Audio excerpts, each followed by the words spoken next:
Hello and welcome to Tash's About Tash. And we are so happy you are able to join us today. This is one of our initiatives in getting membership and advocacy and also the whole initiative around TASH and how you can get involved and engaged. So we have with us Megan Rooney and Matthew McCullough. They are from our TASH board, director of boards, and they will be presenting today's presentation. So take it away. Awesome. Hi, everybody. And we have a small group today, so feel free to put we are being recorded, but feel free to unmute yourself and ask questions, stop us along the way. Also, please feel free to use the chat, and Matt and I can respond to you. But I am Megan Rooney Crone. I'm an assistant professor at the University of Missouri, St. Louis. I started with TASH in about 2016 was my first one, so for almost about a decade. And I really started at the Early Career Research Network. Part of that is a member, and then I became chair of that network. And then after that network, I became a board member. And so currently, I'm on the board of directors, and I'm on the Research and Publications Committee, an Early Career Research member. I'm on the Conference Planning Committee, and probably a few other things because I feel like TASH is a big part of my life. I'm gonna let Matt introduce himself, my awesome co-board director. Excellent. Good afternoon, guys. My name is Matthew McCullough. Um, I'm a Filipino American. I was born with cerebral palsy. Um, and so I'm actually as old as Tash. Tash is celebrating 50 years of being in existence back in 1975. I'm turning 50 this year as well. So, so, so it's very appropriate for me to do this presentation with Megan Rooney. I live in DC. I run a DC government agency.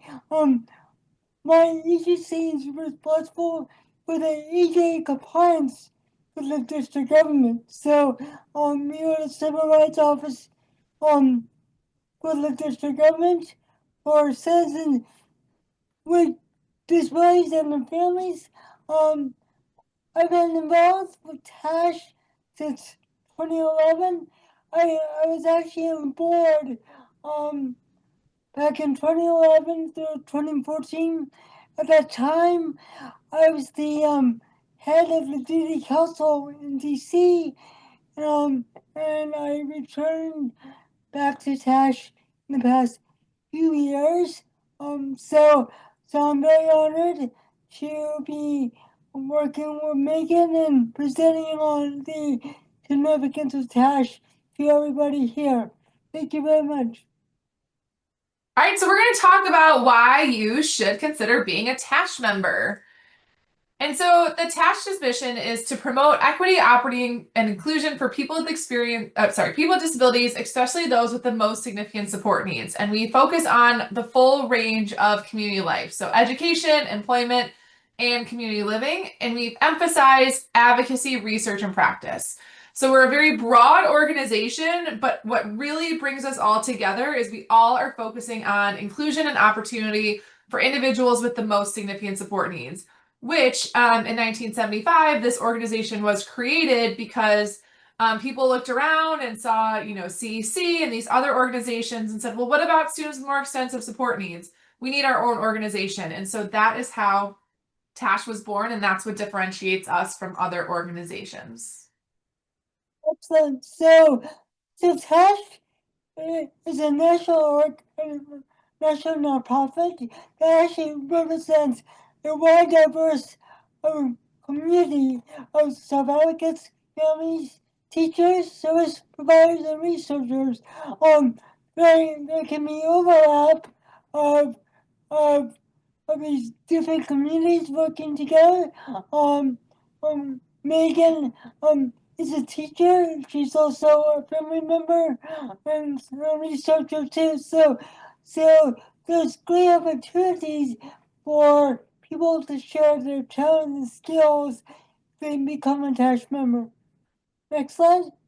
So, here's what TASH offers. So, there's opportunities for folks to learn about policy across the United States and to learn what's going on within the United States Congress. TASH works very closely with our TASH chapters and also our policy makers, um, at the United States Congress.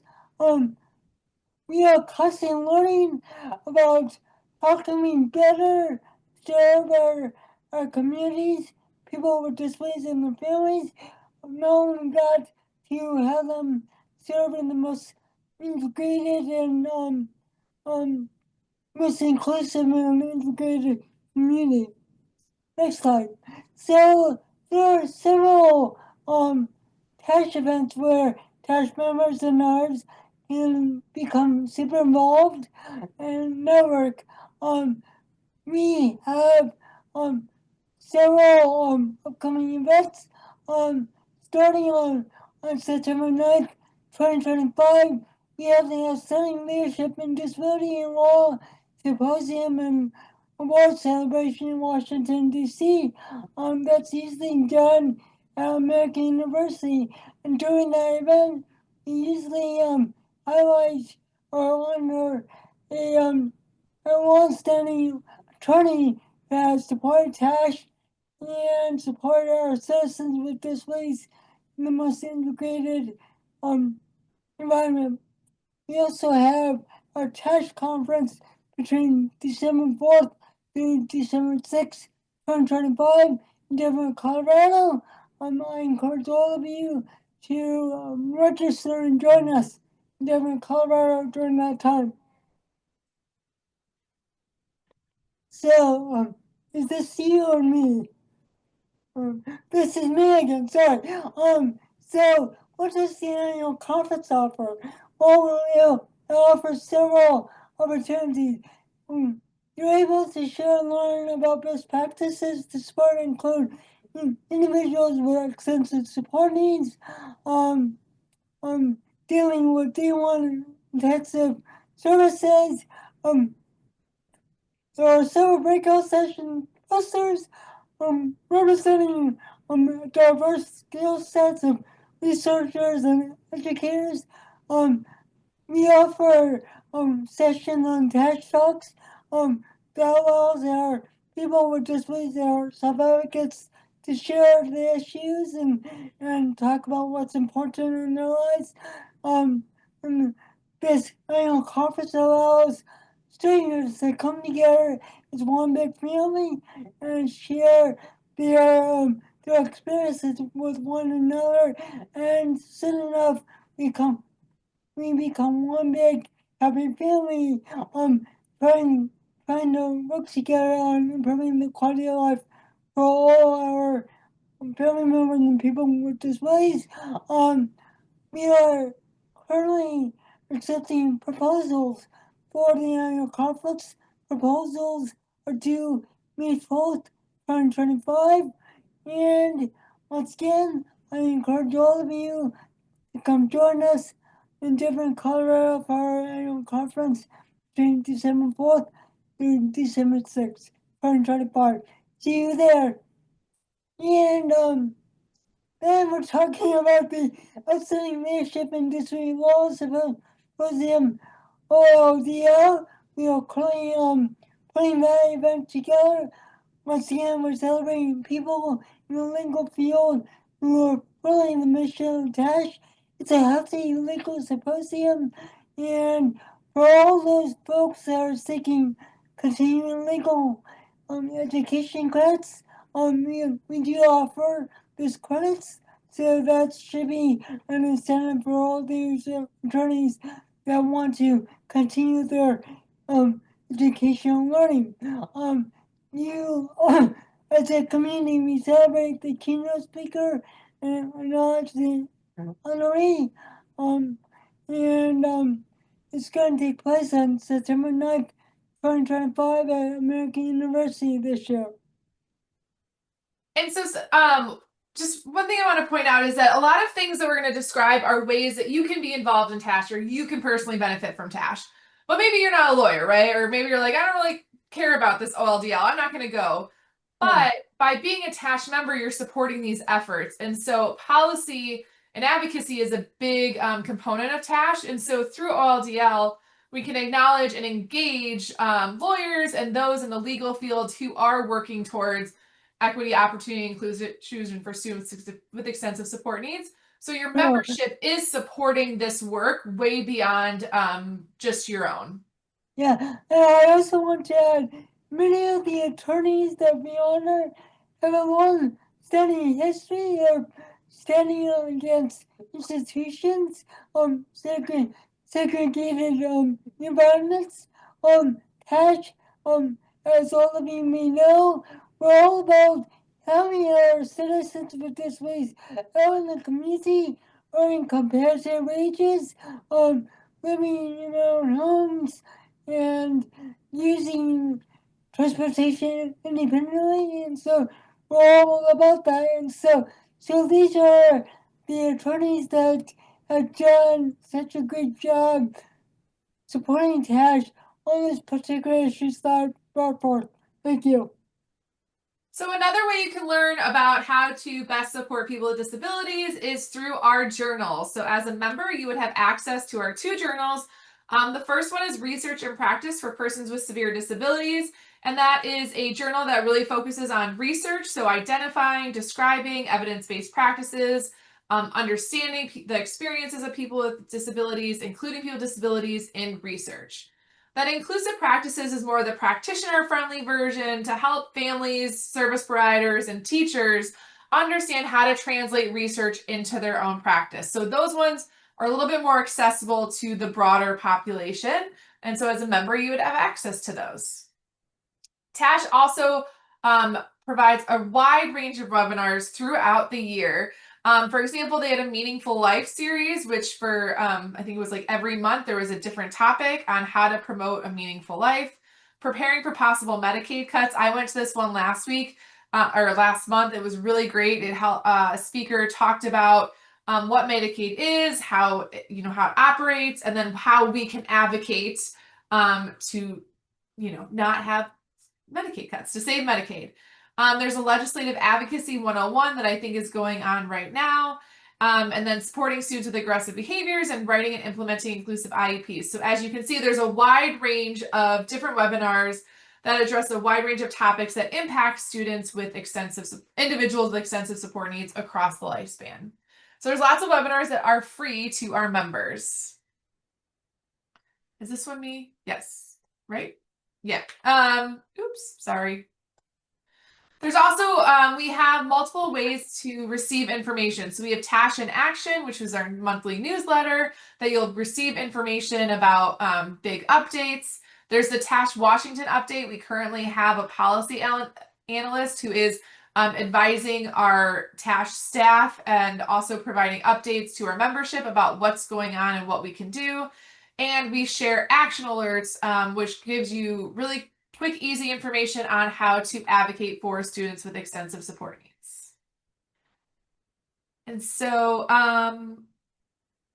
oh, this is still me. All right, so now TASH, I think my favorite part of TASH and why I have stuck around TASH so much and it is such an integral part of my life is that it's an opportunity to connect with people who have similar values and believe people with extensive support needs deserve the right to live enviable lives. And so there's many different ways to connect with our TASH membership.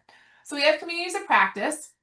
These communities of practice meet on a monthly basis on Zoom for 1 hour, and they do a range of activities. So, but they focus on one of these areas. So we have a communication access, which focuses on promoting accessible options for communication, community living. I don't think that I've ever seen social impact one is currently operating. I meant to take that one out. I apologize. Employment, and then inclusive education.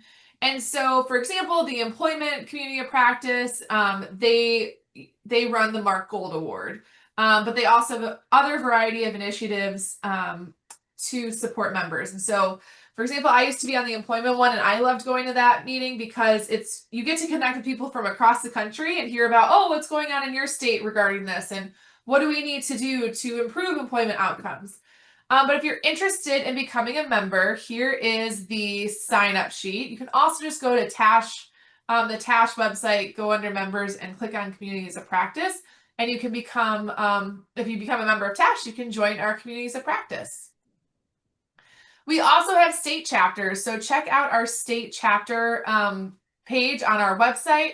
State chapters focus on more advocacy at the state level.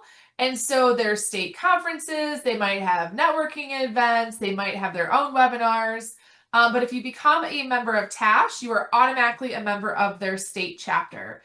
So on the TASH website, check out if you have a chapter in your state. If anybody's in California, I know they have a very thriving Cal TASH, but this is another great way to connect with people and advocate for people with extensive support needs. Oops. And I also want to mention that if you are in a state where there isn't a state chapter, I will wholeheartedly encourage you to serve as one of the great leaders within your state to start a state chapter.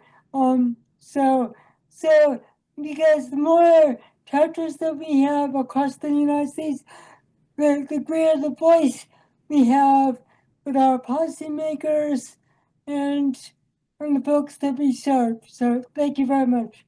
Yeah, that's a great point, Matt. Thank you. We also have some networks. So if you decide to start your own chapter or you join a chapter and become their leader, we have the Chapter Leaders Network. So there's support for those leaders to lead their chapters. We also have Early Career Research Network. This is how I got started with TASH. So the Early Career Research Network is a group of individuals who are early in their career, typically the first 5 or 7 years, and they're either researchers or teachers, typically in higher education. And what the early career researcher does, they meet once a month.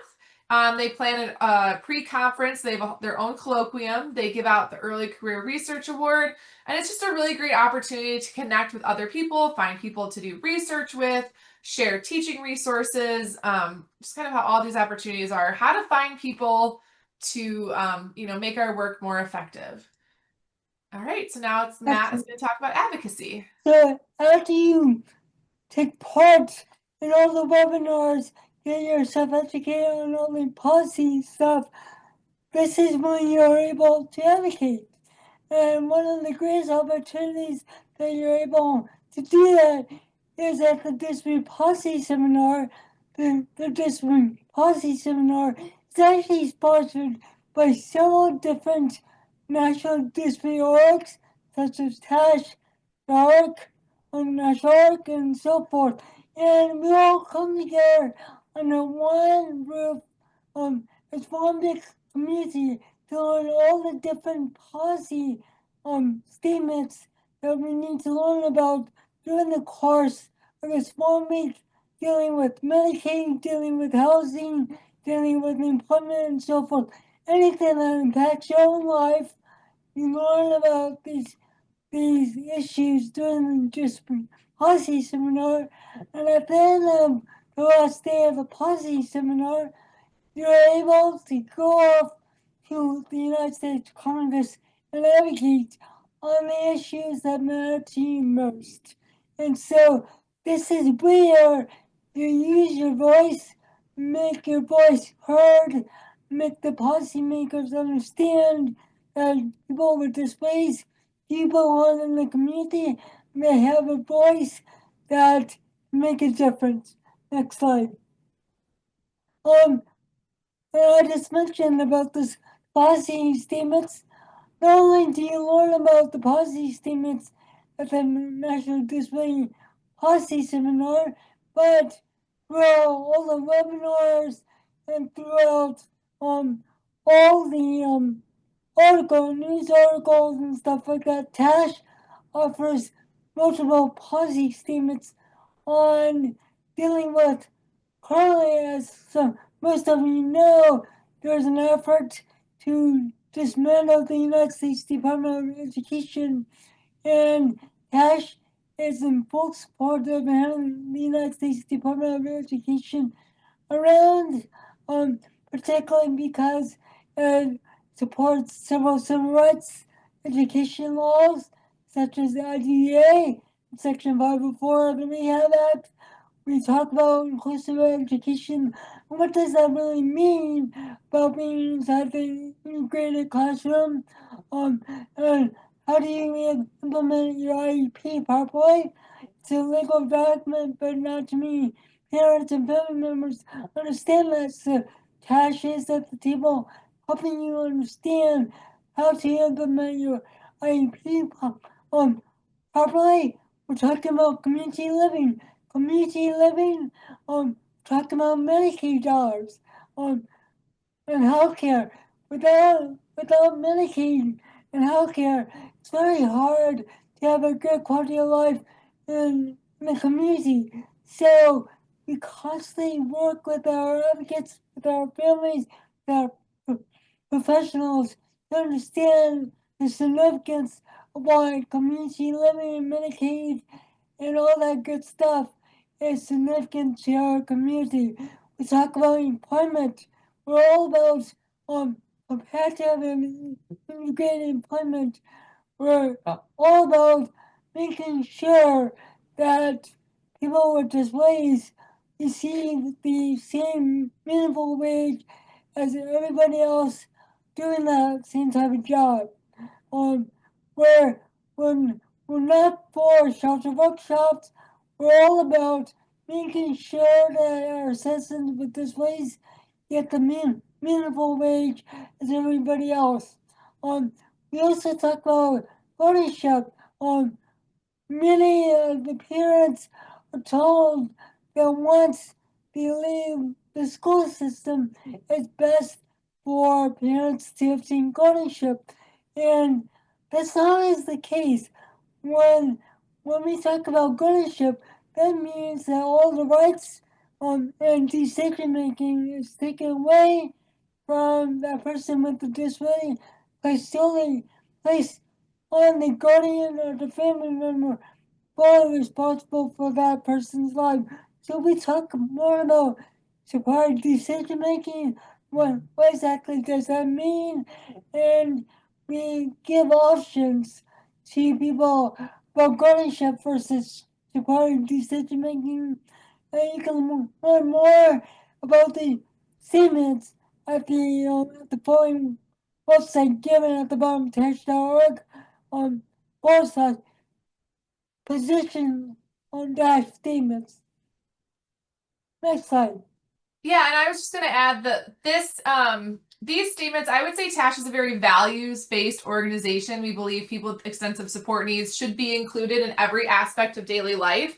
And so these policy statements are really stating those values and then also are tools for our members to go and then advocate and to show I'm part of this larger organization who believes this.